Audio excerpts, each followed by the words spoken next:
إحنا البنات دايمًا بنتعامل مع ضغوط ومقارنات وانتقادات لدرجة إن في لحظة ممكن ننسى إحنا مين، تنسي قد إيه إنتِ جميلة وقوية وليكِ قيمة حتى لو محدش قال لِك كده. البودكاست ده مش مجرد كلام عن حب النفس، ده رسالة ليكِ، رسالة تفتكري بيها إنِك تستحقي كل حاجة حلوة، وإن ثقتِك بنفسِك مش محتاجة إذن من حد. النهاردة هنتكلم عن إزاي البنت تحب نفسها بجد وتبني ثقة في نفسها ما تتهزش. ولو انتي هنا فده معناه إن الوقت جه إنك تختاري نفسك. إزاي تحبي نفسك وتثقي فيها؟ أول حاجة إن احنا نكونوا راضيين، يعني أول حاجة الرضا، إنك ترضي بنفسك أيا كان شكلك أو لونك أو جسمك أو شخصيتك. أنا عارفة إن حب الأشخاص التانيين أسهل بكتير من حب الإنسان لنفسه، بس إحنا بنتولد لوحدنا وبنكون في بطن أمهاتنا لوحدنا وبنموت لوحدنا وبنتحاسب في الآخر لوحدنا، وبناء على الحساب ده يا هندخل الجنة يا هندخل النار برضو لوحدك. فإيه بقى؟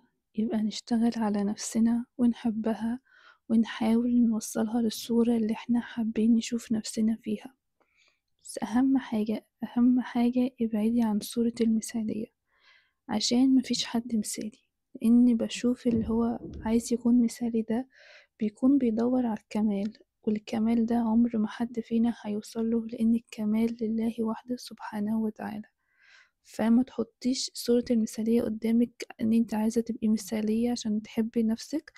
لأ، مفيش حد مثالي ولا هتعرفي تكوني مثالية، وده هيخليكي يعني مهما بذلتي مجهود هتحسي ان انتي مش بتحققي الصورة اللي انتي حطاها في لنفسك، فده هيخليكي تيأسي وتكرهي نفسك. فابعدي عن صورة المثالية عشان مفيش حد مثالي. خليكي حنينة ورفيقة بنفسك. احنا دلوقتي في مرحلة ايه؟ مرحلة ان احنا بنشتغل على نفسنا وبنتعلم، وكل حاجة بتاخد وقتها. فلما انتي تبدأي تغيري حاجة في نفسك ايا كانت ايه هي الحاجة دي، عاوزة تلعبي رياضة مثلا عشان صحتك تبقى احسن، عاوزة تهتم بشعرك بقى ماسكات وكده او بشرتك، او عايزة تتعلمي اي حاجة جديدة، طبيعي اي حاجة بتاخد وقتها. وطبيعي برضو انك تبدأي في الحاجة وبعدين تقفي شوية ما تكمليش وبعدين ترجعي تبدأي تاني.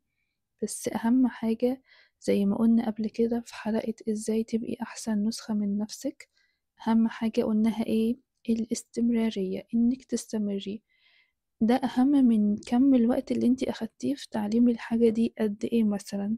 فانك تستمري أحسن من ان انتي تحسبي أنا أخدت قد ايه في تعليم الحاجة دي، أو ان أنا مثلا اتأخرت ان أنا أتعلم الحاجة ديت، أو الحاجة دي عبال ما أتعلمها تاخد مني وقت طويل. لأ، ما تبصيش للوقت، اهم حاجة انك تبدأي وتستمري. لو ما سمعتوش الحلقة دي روحي اسمعوها عشان هتحبوها جدا وهتستفادوا منها جدا. فما تقعديش تجلدي في نفسك بقى كل ما تلاقي نفسك اتأخرتي وانتي بتتعلمي حاجة او بتغيري في نفسك حاجة. عادي جدا تاخدي وقتك وبزيادة كمان، محدش بيجري ورانا واحنا بنتغير لنفسنا مش بنتغير عشان حد. فغيري طريقة كلامك مع نفسك، بدل ما تقولي أنا فاشلة أنا اتأخرت أنا مثلا مش بتعلم الحاجة بسهولة، لأ، قولي لنفسك أنا لسه بتعلم وهاخد وقتي وبإذن الله هوصل للي أنا عايزاه وهتحسن فيه بإذن الله إن شاء الله. الكلمات ديت لنفسنا بتأثر جدا على طريقتنا في التفكير وثقتنا بنفسنا. طيب انتي هتقوليلي منين انتي بتقولي ارضي بنفسك وفي نفس الوقت بتقوليلي نشتغل على نفسنا عشان نتغير؟ هقولك ايوه ارضي بنفسك، اللي هو يعني ما تقوليش يا ريتني كنت شبه فلانة او جسمي زي الممثلة الفلانية او مثلا كنت ظروفي زي ظروف الشخص ده. لا، ارضي مثلا بشكلك وفي نفس الوقت اهتم بيه.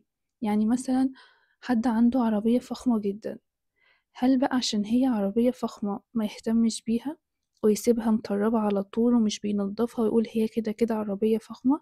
لا، ما ينفعش. ولو حاجة مثلا باظت في العربية دي، هيسيبها بايظة كده ويقول لأ أنا عربيتي فخمة وأنا راضي بيها كده عشان هي فخمة وكده، والّا هيروح يصلّحها؟ فأنتِ نَفْسِك كذلك، أنتِ فخمة من جوّه وغالية جدًا، بس لازم تهتمي بنَفْسِك وتشتغلي على أي حاجة فيكِ مش حاباها أو عايزة تتطوّري منها أكتر وأكتر.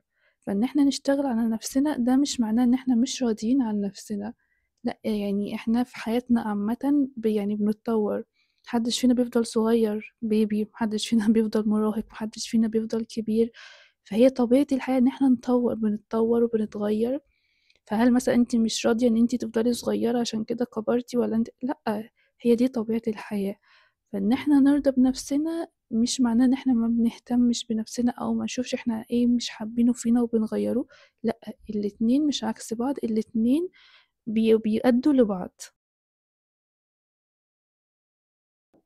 من الحاجات اللي بتأثّر في حُبّنا لنفسنا إن أنتِ تبقي فضولية، اوعي تكوني فضولية. لإن الفضول ده هيخلّيكِ تهتمي بشؤون الناس يعني كل حاجة تخُص الناس، فممكن وارد جدًا وطبيعي تلاقي رفض كتير من إن أنتِ حد يسمح لِك إن أنتِ تهتمي بأمره أو تتدخّلي في حياته، فده هيأثّر في حُبِّك لنَفْسِك. فالفضول ده بجد حاجة وحشة جدًا، جدًا، بعيد عن إن أنتِ كمان تحبّي نَفْسِك أو كده، هي صفة وحشة جدًا، خاصةً بقى لو أنتِ فضولية لحاجات ما تخُصِّكيش، يعني تبقي مهتمة تعرفي فلانة جابت إيه أو راحت فين أو حصل لها إيه، لأ، الموضوع ده وِحِش جدًا، لإن أنا دايمًا باشوف أغلب الفضوليين مش بيبقوا متّزنين نفسيًا، ما عندهمش فكرة السلام الداخلي ده والهدوء اللي بيكون داخل الإنسان اللي هو شاغل باله بنفسه بس. لإن عدم الفضول بيخلّيكِ تترفّهي عن حاجات كتير جدًا، ودماغِك مش بتبقى مشغولة كده إنِّك تعرفي كل حاجة عن أي حد، فتحسّي إن في دماغِك فيها حرب كده، ده عمل إيه، ده خلّى إيه، مش فاضية. ابعدي كل البُعد عن إنِّك تكوني فضولية. لو أنتِ فضولية اشتغلي جامد على العيب ده، أو يمكن ده أهم حاجة تشتغلي عليها في نَفْسِك، إن الفضول ده فعلًا مؤذي جدًا لصاحبه قبل ما يكون مؤذي للناس. فالناس اللي هي مش فضولية هتكون فاهمة أنا باتكلّم في إيه. وأنا من الناس اللي يعني دي حاجة أنا مجرّباها إن أنا الحمد لله، الحمد لله مش فضولية خالص. فيّا عيوب بس بجد أكتر حاجة باحبها في نَفْسي إن أنا مش فضولية خالص، والصفة دي بجد مخلّياني دايمًا كده عندي هدوء وسلام داخلي كده رهيب الحمد لله يعني. ودايمًا اللي حواليّا بيشوفوني أو بيشوفوا إن ريهام دي رايقة أوي وعايشة مرفّهة خالص وإن هي ما عندهاش مشاكل خالص وإن حياتها كده، مع إني مرّيت بمشاكل كتير جدًا وعندي مشاكل وعندي بيتي وأولادي وجوزي ومسؤولياتي، يعني مش حياتي مرفّهة ولا حاجة، يعني زيي زي أي زوجة مصرية، أكل وشرب وتعليم وتنضيف وغسيل والمسؤوليات دي. بس عشان أنا فعلًا مش شاغلة بالي بأي حاجة ما تخصنيش، فده اللي مصدّر الصورة دي للناس عني. يعني ممكن لو حد مثلًا حد قريب مني أو حد يخصني أوي مثلًا جوزي مثلًا، لأ يعني أهتم وكده. حد من المقربين ليّا هو جه بنفسه كده وحكى معايا في موضوع أو أخد رأيي في موضوع، لأ تمام أهتم بيه وأسأله وكده. غير كده بجد والله مش باشغل دماغي خالص بأي حاجة تخص أي حد. مركّزة مع نفسي وبيتي وجوزي وأولادي، وبجد الموضوع مُريح جدًا، جدًا، جدًا، مش بيدخّلِك في مشاكل، لإنه دايمًا يعني إن أنتِ يعني لمّا تشغليش بالِك بحد، فبالتالي ما بتسأليش وما بتدوّريش، فده بيخلّيكِ كده عندِك سلام داخلي يعني وكده، بيخلّيكِ دايمًا رايقة وحابة نفسِك ومترفّهة عن حاجات كتير جدًا في حياتِك، وأولهم إن أنتِ مترفّهة عن ناس كتير في حياتِك. فنتفق برضه في آخر حاجة في الموضوع ده، يعني زي ما باقول لِك ما تكونيش فضولية وتتدخّلي في حياة الناس، اوعي، اوعي تسمحي لحد إنه يتدخّل في حياتِك، اعملي دايمًا حدود بينِك وبين الناس.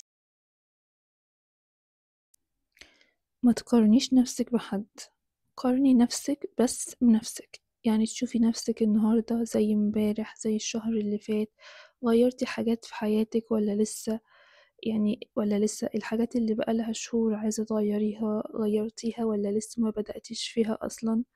فاشتغلي على نفسِك في ده، لكن ما تقوليش أنا وفلانة بدأنا في الحاجة المعيّنة دي وهي وصلت وأنا لسه ما وصلتش، فتحبطي وتكرهي نفسِك، لأ. ما تقارنيش نفسِك بحد لإن إحنا قدراتنا مش واحدة، يمكن شخص عنده قدرة وظروفه إن هي تساعده إنه يخلّص حاجة مثلًا اللي أنتم متفقين عليها دي في أسبوع، أمّا أنتِ مثلًا ولا قدرتِك ولا ظروفِك يساعدوكِ إن أنتِ تخلّصي الحاجة دي في أسبوع، لأ يساعدوكِ إن أنتِ تخلّصيها في شهر، يعني مثلًا لو أنتِ زوجة أو أم أو وراكِ مسؤوليات، الشخص التاني مثلًا هي لسه بنت، فطبيعي ظروفِك غير ظروفه، قدرتِك غير قدرته. فكل واحد مننا يختلف عن التاني في قدراته وظروفه، فيعني كل واحد ليه حاجة يعني ليه حاجاته كده تخصه هو، فما نقارنش نفسنا بجد بحد، نقارن نفسنا بس بنفسنا، إحنا زي قبل كده والّا لأ. الجروح الجسدية بتلتئم بسرعة أكتر من جروح الروح، بتاخد وقت أطول. فلو عندِك جروح قديمة أو أخطاء قبل كده ومخلّياكِ كارهة نفسِك أو ساخطة عليها، فحاولي إنِّك تشتغلي على الجروح دي وتعالجيها وتنسيها خالص، وحُطّي دايمًا في دماغِك إن كُلّنا بنغلط مش لوحدِك، فرفقًا بنفسِك شوية، أهم حاجة يعني نتعلم من غلطنا ده وما نكررهوش تاني، فاشتغلي على نفسِك من جوّه وعالجيها. وما فيش أحلى من علاج الدعاء والقرآن والصلاة، عشان لمّا تعالجي نفسِك من جوّه هتحققي السلام الداخلي لنفسِك، وبالتالي هتكوني أهدى وتحبي نفسِك ونظرتِك للأمور تتغيّر، حتى وقتها هتحبي تقعدي مع نفسِك مش هيضايقِك إنِّك تكوني لوحدِك.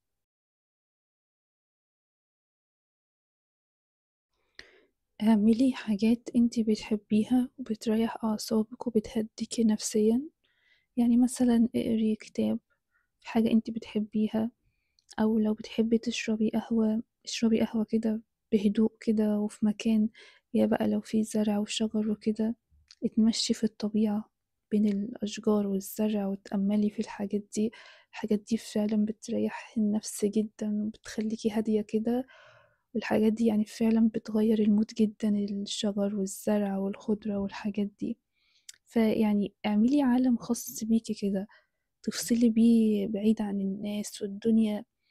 ويخلّي عندِك سلام كده داخلي، يعني اشتغلي على الموضوع ده، ما تقوليش لأ أنا مش باحب أقعد لوحدي أنا لأ، بجد الموضوع ده لمّا أنتِ تعملي عالم خاص بيكِ كده فيه حاجات أنتِ بتحبيها، لأ بجد الموضوع ده هيفرق معاكِ جدًا وهتخلّيكِ تستغني كتير عن حاجات في حياتِك ما لهاش لازمة أو ناس في حياتِك ما لهمش لازمة، فاشتغلي على الموضوع ده. فده هيخلّيكِ أهدى كده ويخلّيكِ تحبّي نَفْسِك وتحبّي العالم بتاعِك كده، فحاولي يعني تشوفي أنتِ بتحبّي إيه واعمليه بالراحة كده وبهدوء واستمتعي بالحاجة. أنا باحب أشرب القهوة، بس لمّا آجي أشرب القهوة باحب يعني أعمل جو خاص فيّا كده، يعني مش مجرّد أشرب قهوة بس كده حاجة يعني باعمل جو خاص بيّا كده، الموضوع ده بيفرق معايا جدًا بجد.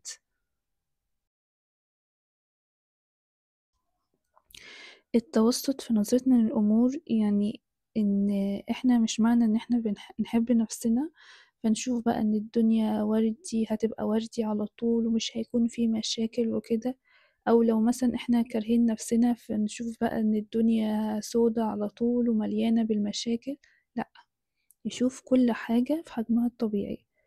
فأنتِ لمّا تحبّي نَفْسِك ده هيخلّيكِ تشوفي الحاجة بشكل أهدى كده، ويبقى عندِك القدرة إن أنتِ تفكّري بشكل كويس، يكون التفكير بشكل إيجابي ده، فده هيهوّن من أي مشكلة هتقابلِك، وكمان هيدّيكِ القدرة إن أنتِ تتعاملي مع أي مشكلة وتواجهيها بسهولة، من غير ما تحمّلي اللوم والعتاب على أي حد أو على نَفْسِك حتى، لأ يعني هتتعاملي مع مشاكلِك وهتواجهيها إن أنتِ زي ما قُلنا إن أنتِ لمّا تحبّي نَفْسِك بيكون عندِك سلام داخلي كده، فده فعلًا 50% بيحِل أغلب المشاكل اللي إحنا بنقابلها، لإن الإنسان اللي لمّا يكون هادي بيحِل المشكلة اللي بتقابله غير لمّا يكون إنسان متعصّب ومتضايق ومتنرفز، فطبيعي بيكون فرق شاسع بين الاتنين في حَل أي مشكلة تقابلهم.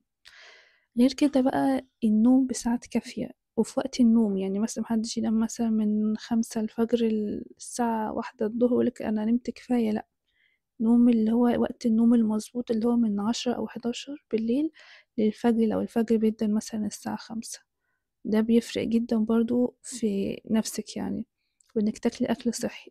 دي كلّها من الحاجات المهمة جدًا اللي بتأثّر على مودِك وهرموناتِك، وبالتالي هتأثّر في نظرتِك لنَفْسِك، لإنِّك أنتِ لمّا تنامي كويس هتصحي فايقة مش مقريفة كده وكارهة نَفْسِك، لأ هتبقي كويسة كده، وبالتالي هيكون عندِك طاقة إيجابية تبدئي بيها يومِك بشكل كويس، وده طبعًا هيأثّر على نفسيتِك، وبالتالي هيأثّر على نظرتِك لنَفْسِك.